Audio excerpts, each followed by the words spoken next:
तो दोस्तों यूट्यूब के चैनल को सब्सक्राइब कर ले, क्लिक बेल आइकन को प्रेस कर दें ताकि साउंड नोटिफिकेशन आपको मिलते रहे हमारे साइड से, चाहे वो जेआईबी हो, चाहे वो सीआईबी हो, चाहे वो बैंक प्रमोशन हो। यहाँ हम बात कर रहे हैं जेआईबी का principles and practices of banking का क्वेश्चन बैंक सेट नंबर 1 है, जिसको भी हम लोग पढ़ेंगे। और वीडियो स्टार्ट करने से पहले आपको एक चीज़ बता दूं कि जो लोग कोर्स करना चाहते हैं हमारे यहाँ, तो यहाँ पे हमारे पास कोर्स करने का भी ऑप्शन है। और यहाँ पे जैसे आप देखेंगे 2 तरह के कोर्सेज आपको अवेलेबल है। एक है जेआईबी का face to face video course में, जहाँ पे शॉर्ट टर्म पासिंग कोर्स, यानी जस्ट आपके पास 10 मिनट है, 5 मिनट पढ़ना चाहते हैं तो ये कोर्स करके आप आराम से पास कर सकते हैं। दूसरा short term plus in depth video. In depth video का मतलब होता है कि डिटेल्ड में एक्सप्लेनेशन क्या रहता है, ज़्यादा अच्छा होता है, ज़्यादा बेहतर होता है दोनों और इसमें ये शॉर्ट टर्म भी मिलेगा और इन डेप्थ भी मिलेगा। दोनों जगह वीडियो लेक्चर कोर्सेज होंगे, दोनों जगह केस स्टडी का वीडियो है, दोनों जगह 13,500 का क्वेश्चन बैंक है, दोनों जगह 30 मॉक टेस्ट है, दोनों जगह रिवीजन नोट्स होंगी। वैलिडिटी का अंतर है, यहाँ 6 महीने का या लाइफ लॉन्ग, जब तक पेपर क्लियर नहीं होगा तब तक कोर्स कर सकते हैं। या प्रिंसिपल्स करेंगे तो दाम है 600 रुपये, दाम है 1200 रुपये। अकाउंटिंग करेंगे इसका दाम है 800 रुपये, इसका दाम है 1500 रुपये। लीगल करेंगे तो इसका दाम है 600 रुपये, इसका दाम है 1200 रुपये। और कॉमो पे करेंगे इसका दाम है 1500 रुपये, इसका दाम है 3000 रुपये। अगर आप जेआईबी या सीआईबी किसी का भी आप मॉक टेस्ट कर सकते हैं, कोई भी पेपर का आप करें, 10 मॉक टेस्ट मिलेंगे उसके अंदर। पर मॉक टेस्ट का दाम है 199 रुपीज़, आप पे करके कर सकते हैं। अब आइए पहला सवाल के ऊपर।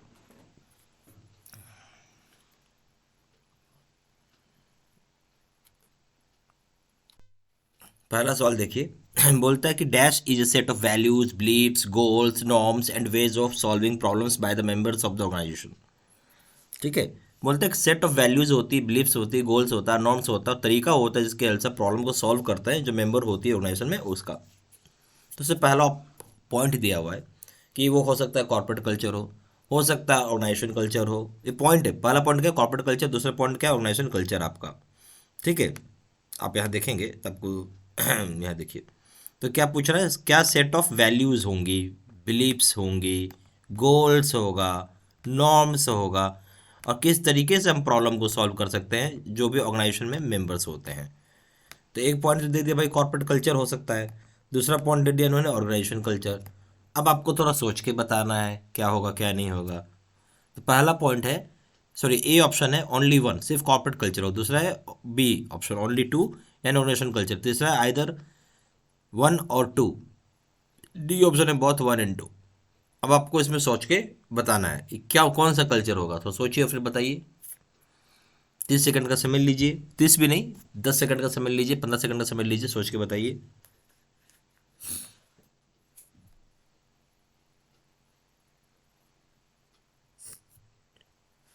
ठीक है, तो इसका सही जवाब हो जाएगा, क्या हो जाएगा, ए, यानी कॉर्पोरेट कल्चर होगा। ठीक है, इसमें आप ये बोल सकते हैं कि बेसिकली क्या है, एक तरीके का कॉर्पोरेट कल्चर होता है जहाँ पे set of values, beliefs, goals, norms होती हैं और जिस तरीके से प्रॉब्लम को हम सॉल्व करते हैं। तो क्या हो जाएगा, सिर्फ point number 1 corporate culture. Question number 2 में आइए, ethics in work places can be manage through use of. अब यहाँ समझिए क्या बोल रहा है, इथिक्स, इथिक्स को जो होती है वर्क प्लेसेस में हम उसे बहुत आसानी से मैनेज कर सकते हैं, पर क्या चीज़ का यूज़ करेंगे तो मैनेज होगा। उसमें पॉइंट दिया, पहला पॉइंट है कोड ऑफ इथिक्स, दूसरा पॉइंट दिया कोड ऑफ कंडक्ट, तीसरा पॉइंट दिया रोल ऑफ इथिक्स। पहला पॉइंट क्या है, कोड ऑफ इथिक्स है, दूसरा पॉइंट है कोड ऑफ कंडक्ट है, तीसरा पॉइंट हो गया रोल ऑफ इथिक्स हो गया।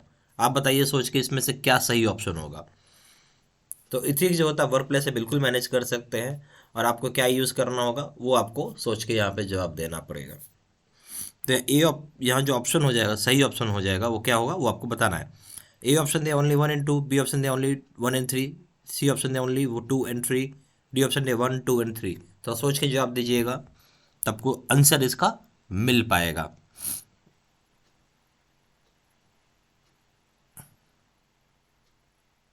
तो इसका जो सही जवाब हो जाएगा, देखिए जब भी अब जाते हैं इथिक्स की, जब हम बात करते हैं वर्क प्लेस में उसको बिल्कुल मैनेज कर सकता है, तो आपको कोड ऑफ इथिक्स वहाँ पे काम करेगा, दूसरा कोड ऑफ कंडक्ट भी काम करेगा, और तीसरा काम करेगा रोल ऑफ इथिक्स। ये तीनों चीज़ की नीड होती है। तो सही ऑप्शन हो जाएगा डी। ठीक है, 1, 2 and 3। ठीक है, क्वेश्चन नंबर 3 में आइए, business ethics deals primarily with. अब बहुत बड़ा चीज़ है, बिजनेस की ethics, business ethics deals primarily with, किसके साथ डील करता है। ए ऑप्शन है सोशल रिस्पॉन्सिबिलिटी, बी ऑप्शन है the pricing of products and services, C option है मॉरल ऑब्लिगेशन, डी ऑप्शन है being unfair to the competition. जब हम बात करने लगते हैं बिजनेस एथिक्स की, बिजनेस एथिक्स जब आप करिएगा, बिजनेस में भी कुछ एथिक्स होती है, तो ये ऑप्शन बोल रहा है सोशल रिस्पॉन्सिबिलिटी। सोशल रिस्पॉन्सिबिलिटी की कोई बात नहीं है, pricing of products and services का भी कोई रोल नहीं है, मॉरल ऑब्लिगेशन ये एक सही बात है, ठीक है, तो मॉरल ऑब्लिगेशन हो जाएगा। फिर दूसरा बात है being unfair to the competition, ये भी कोई रीजन नहीं, तो सही ऑप्शन क्या हो जाएगा इस केस में, सी हो जाएगा, मॉरल ऑब्लिगेशन। ठीक है, बिजनेस एथिक्स भी जो प्राइमरी डील करता है मॉरल ऑब्लिगेशन होती है इसमें। कोई भी काम करना है तो उसका नॉर्म्स होता है, एम्प्लॉय को रखना है तो उसका भी नॉर्म्स होता है, बिजनेस करना है तो उसका भी नॉर्म्स होता है, that is known as moral obligation. Question number 4 है, अब बोलता है according to concept of moral intensity a worker is most likely to behave ethically and legally when. अब क्या बोलता है, जो कंसेप्ट है आपका मॉरल इंटेंसिटी की बात हो रही है, ठीक है, क्या कंसेप्ट आपका मॉरल इंटेंसिटी की बात हो रही है, तो यहाँ पे देखिए जो वर्कर है वो ज़्यादा लाइकली है बिहेव करेगा इथिकली, कब करेगा, और लीगली कब करेगा, सवाल ये है। जो कंसेप्ट है मॉरल इंटेंसिटी का, तो वर्कर जो है ज़्यादा इथिकली और लीगली कब बिहेव करता है, ये सवाल था। पहला ऑप्शन है मैनेजर ऑब्जर्व्स हिज और हर बिहेवियर क्लोजली, जब मैनेजर ऑब्जर्व करता है अपना और दूसरे का बिहेवियर बहुत ही क्लोजली। बी ऑप्शन है the worker has intense moral, अगर वर्कर के पास बहुत ही इंटेंस मॉरल होगा तो। C option the consequences of the act are minor, बहुत ही छोटा एक्ट है, छोटा माइनर एक्ट है, या एक्ट जो है बहुत ही छोटा है। Consequences of the act are substantial. देखिए जब कंसेप्ट हम बात कर रहे हैं यहाँ पे क्या शब्द है, मोरल इंटेंसिटी की आपने एक शब्द लगा दिया किसी भी वर्कर के लिए, और वर्कर को जरूरी है, बहुत ही जरूरी है, शब्द को ध्यान से सुनिए, कि वो इथिकली भी काम करे और लीगली भी काम करे, यानी जो कानून का हिसाब होता है उसके हिसाब से चले। तो सबसे पहला चीज़ ये होगा, ये कहाँ हो सकता है, ये तो एक ऑप्शन बोला कि मैनेजर ऑब्जर्व करे उसकी बिहेवियर को क्लोजली, ये संभव एक ऑप्शन ही हो गया। बी ऑप्शन है वर्कर के पास बहुत ही इंटेंस मॉरल हो, ठीक है, सिर्फ इंटेंस मॉरल की बात कर रहा हो। सी ऑप्शन हो गया the a consequences of act are minor, यानी जो नतीजा होगा, अगर मान लीजिए बिहेव नहीं किया मॉरल इंटेंसिटी तो उसका नतीजा बहुत ही छोटा होगा। डी ऑप्शन है consequences of the act are substantial, यानी बहुत बड़ा होगा। देखिए कोई भी वर्कर है वो आपका जो भी ऑर्गेनाइजेशन का मॉरल इंटेंसिटी सेट किया हुआ है वो तभी काम करेगा परफेक्टली अगर उसमें बहुत ही इंटेंसिटी हो, क्या हो, इंटेंस हो, इंटेंसिटी हो, ठीक है। जब इंटेंसिटी अगर ज़्यादा होगी तो यानी उस एक्ट, कोई भी एक्ट होगा उसका सब्सटेंशियल परिणाम मिलेगा। कोई अगर गलत काम करिएगा या जो कंपनी बोल रही है उसके हिसाब से नहीं काम करिएगा तो आपका जो परिणाम है वो सब्सटेंशियल होगा, इसलिए हम इसको सब्सटेंशियल में बोलेंगे। डी ऑप्शन सही आंसर है। Question number 5, which one of the following is correct on whistle blowing. अगर हम शब्द बोल रहे हैं कि विसल ब्लोइंग पे कौन सी बातें सही हो जाएंगी, आपको ये जवाब देना होगा। तो पहला पॉइंट है whistle blowers are employees of an organisation that go beyond normal procedures and loyalty to their employer and report wrongdoing in the interest of public good. बोलता है इसमें से कौन सी बात करेक्ट है, कौन सी बात सही है विसल ब्लोइंग के संबंध से। तो विसल ब्लोअर्स जो होते हैं एक तरह के एम्प्लॉयज़ होते हैं ऑर्गेनाइजेशन में, जो भी उनका नॉर्मल प्रोसीजर होता है उससे ज़्यादा दूर जाते हैं, यानी बियॉन्ड मतलब उससे ज़्यादा दूर जाते हैं, और अपनी लॉयल्टी जो होती है एम्प्लॉयर के लिए दिखाते हैं, और जो भी कुछ गलत हो रहा हो, रॉन्ग डूइंग हो रहा हो, उस जो पब्लिक गुड में हो उसके इंटरेस्ट के ऊपर वो बात करते हैं, ठीक है। दूसरा पॉइंट है कि whistle blowers are employees that go beyond their duties and expectations in order to highlight wrong doing या wrong within the organization। तो अभी क्या बोलते हैं, विसल ब्लोअर्स एक तरह के एम्प्लॉयज़ होते हैं जो अपने बियॉन्ड जाते हैं अपने ड्यूटीज़ के, एक्सपेक्टेशंस के, और हाईलाइट करते हैं कुछ भी गलत होता है ऑर्गेनाइजेशन में। तो ये दो तरह का ऑप्शन आपको दिया हुआ है, अब आपको बताना इसमें से कौन सा बात सही होगा। ए ऑप्शन है only 1, B option only 2, C option either 1 और 2, डी ऑप्शन बोथ 1 and 2। तो विसल ब्लोअर के बारे में क्या है, एक पहला पॉइंट बताया कि विसल ब्लोअर एक तरह का एम्प्लॉय होता है जो नॉर्मल प्रोसीजर के तहत काम करता है और उससे ज़्यादा जाता है नॉर्मल प्रोसीजर, और लॉयल्टी अपने एम्प्लॉयर के लिए दिखाता है, और कुछ भी गलत होगा पब्लिक इंटरेस्ट में बताता है। ये पहला पॉइंट हो गया। दूसरा पॉइंट क्या बोलता है, विसल ब्लोअर एक तरह के एम्प्लॉयज होते हैं जो अपनी ड्यूटीज और एक्सपेक्टेशन से ज़्यादा दूर जाके हाईलाइट करते हैं कि ऑर्गेनाइजेशन कहाँ गलत कर रहा है, ठीक है, क्या है, और हाईलाइट करते हैं ऑर्गेनाइजेशन कहाँ गलत कर रहा है। तो ये यहाँ पे पब्लिक इंटरेस्ट के बारे में या ऑर्गेनाइजेशन के बारे में बता रहा है कहाँ हाईलाइट करता है। तो इस केस का सही ऑप्शन क्या हो जाएगा, ए। हमें ऑर्गेनाइजेशन के कहाँ गलत कर रहा है हमें उससे मतलब नहीं है, ठीक है, ये देखिए, ये विद इन द ऑर्गेनाइजेशन में कहाँ गलत हो रहा है, हमें उससे ज़्यादा मतलब नहीं है, हमें मतलब कहाँ है, हमें मतलब था कि पब्लिक की इंटरेस्ट के ऊपर कुछ दिक्कत ना आए। ठीक है, जो पब्लिक का इंटरेस्ट है उसके ऊपर दिक्कत ना आए, इसलिए यहाँ पे ए जो पहला पॉइंट है वो सही होगा। ठीक है, ए ऑप्शन आ जाएगा। Question number 6, which moral philosophy six the greatest good for the greatest number of people. अब बोलते हैं यहाँ कौन सा मॉरल फिलॉसफी है जो ग्रेटेस्ट गुड की बात कर रहा है ग्रेटेस्ट नंबर ऑफ पीपल के लिए। ए ऑप्शन हो जाएगा कंसेक्वेंटलिज्म, बी ऑप्शन हो जाएगा यूटिलिटेरियनिज्म, सी ऑप्शन हो जाएगा ईगोइज्म, और डी ऑप्शन हो जाएगा इथिकल फॉर्मलिज्म। आपको बताना है इनमें से सबसे बड़ा मॉरल फिलॉसफी किसके ऊपर है और कौन सा इसमें सबसे ज़्यादा है। तो ए ऑप्शन हो जाएगा consequentialism, B option utilitarianism, C option egoism, D option ethical formalism. तो इस केस की अगर आप बात करेंगे तो जो मॉरल फिलॉसफी की बात कर रहे हैं वो यहाँ पे सही ऑप्शन हो जाएगा यूटिलिटेरियनिज्म। ठीक है, ये सबसे ज़्यादा जो नंबर ऑफ पीपल इसका गुड कर सकता है ना, जो ज़्यादा बढ़िया कर सकता है, यानी यहाँ बात हो रही है ऐसी मॉरल फिलोसफी की बात की जा रही है सब ज़्यादा लोगों के लिए ज़्यादा बढ़िया काम करे, तो यूटिलिटेरियनिज्म सही आंसर हो जाएगा बी।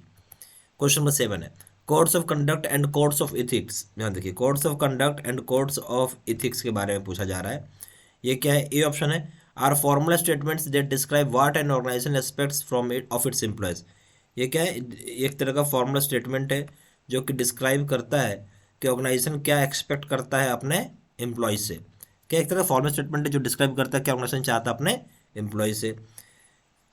दूसरा पॉइंट है या दूसरा ऑप्शन बोलिए कि ये जरूरी होता है कोड ऑफ कंडक्ट तब जब एक बार कंपनी लीगल ट्रबल में आ जाती है। तो कोड ऑफ कंडक्ट बहुत जरूरी होता है कहाँ पे, जब एक बार कंपनी लीगल ट्रबल में आ जाती है। ठीक है, सी ऑप्शन है डिजाइंड इस तरीके से क्या है कि टॉप एग्जीक्यूटिव्स और मैनेजर्स, ये डिजाइन किया किसके लिए, टॉप एग्जीक्यूटिव्स और मैनेजर्स के लिए, ना कि रेगुलर एम्प्लॉयज़ के लिए। डी ऑप्शन है रेयरली ये आपको इफेक्टिव कंपोनेंट होता है इथिक्स में और कंप्लायंस प्रोग्राम में। बोलते हैं बहुत रेयर ही होता है कि इफेक्टिव कंपोनेंट होगा इथिक्स में कंप्लायंस प्रोग्राम में। अब इसको थोड़ा समझिए ध्यान से तब बात बता पाएंगे। तो क्या समझे इसमें, तो जे केस में आप खुद ही आप हटा सकते हो। पहला बी पॉइंट बोलता है कि जरूरी है उस समय जब कंपनी लीगल ट्रबल में, ये भाई हमेशा जरूरी होता है कोड ऑफ कंडक्ट और कोड ऑफ एथिक्स, ऐसा नहीं कि ट्रबल आएगा तो इस पॉइंट को आप कट करके हटा दीजिए। फिर बोलते हैं टॉप एग्जीक्यूटिव्स और मैनेजर्स के लिए डिप्लॉय बनाया गया, ना कि रेगुलर एम्प्लॉयज़ के लिए, इसको भी आप हटा सकते हैं, कोई नीड नहीं है। Rarely become an effective component of ethics and compliance programme, ये भी रेयरली बोल रहा भाई हमेशा इफेक्टिव है, तो इसको भी आप हटा सकते हैं। ठीक है, शब्द से पकड़िए आप, यहाँ क्या है रेयरली बोला, रेयरली कैसे भाई, हमेशा इफेक्टिव है ये तो इसमें यही ऑप्शन सबसे अच्छा है कि एक तरह का फॉर्मल स्टेटमेंट है जो कि डिस्क्राइब करता है ऑर्गेनाइजेशन क्या एक्सपेक्ट करता है अपने एम्प्लॉय से। ठीक है,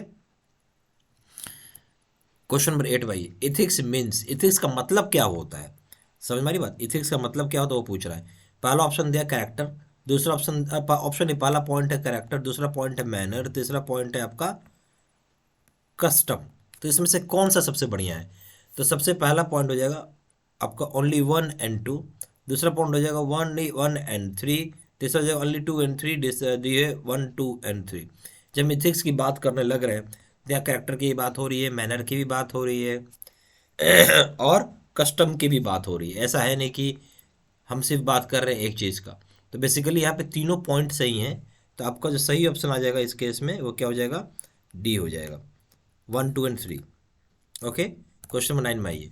पेरे, देखिए यहाँ पे पेरे टेक्स है utilitarian view point of ethics. पेरे ने utilitarian view point of ethics लिया और इससे इन्होंने जज किया कि एक बिजनेस डिसीजन जो होगा वो इथिक कब होगा, कब तक हो सकता है। ए ऑप्शन दिया कि more good and bad result हो from the decision, B option दिया एवरी, मैंने ज़्यादा, देखिए यूटिलिटेरियन व्यू किसका था, पेरे का था, उसका पॉइंट ऑफ एथिक्स से उसने बताया कि कोई बिजनेस डिसीजन को अगर जज कर रहे हैं एथिक्स में वो तब तक होगा जब कब होगा। ए ऑप्शन दे कि more good than bad result हो जाए जो भी डिसीजन आता है, and more good and bad result from decision. B point है एवरीबडी इज ट्रीटेड फेयरली, हर किसी को ट्रीट किया जाए फेयरली।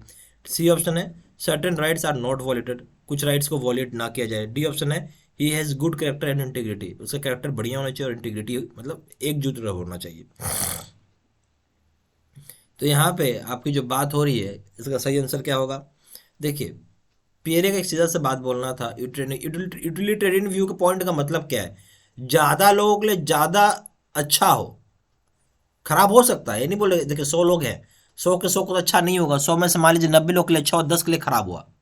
ठीक है, तो हमें वो व्यू पॉइंट रखना है, हमें वो डिसीजन लेना है। ठीक है, तो इसलिए सही ऑप्शन क्या आ जाएगा इसमें? ए आ जाएगा आपका। ठीक है, हमेशा याद रखना, यूटिलिटेरियन व्यू का मतलब ज़्यादा से ज़्यादा लोगों के लिए भला हो। अब किसी कम के लिए खराब भी हो सकता है, ये जरूरी तो है नहीं कि अगर 100 चीज़ बात बोल रहे हैं 100 का 100 चीज़ अच्छा ही होगा।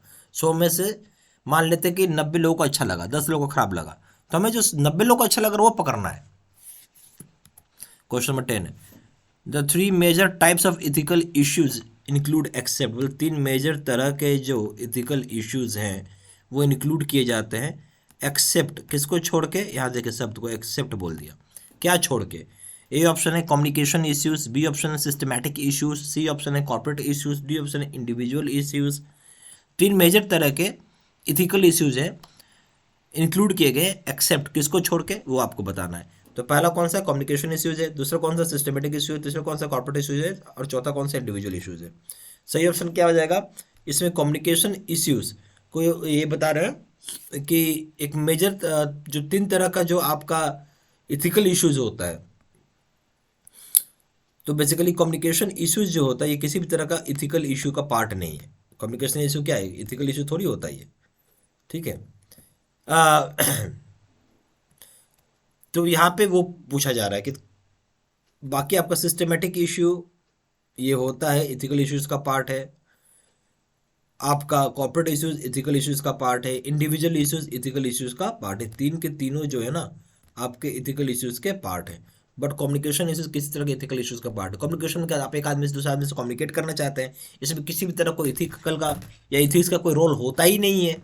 आ रही बात समझ में आपको अच्छे से? ठीक है, चलिए। और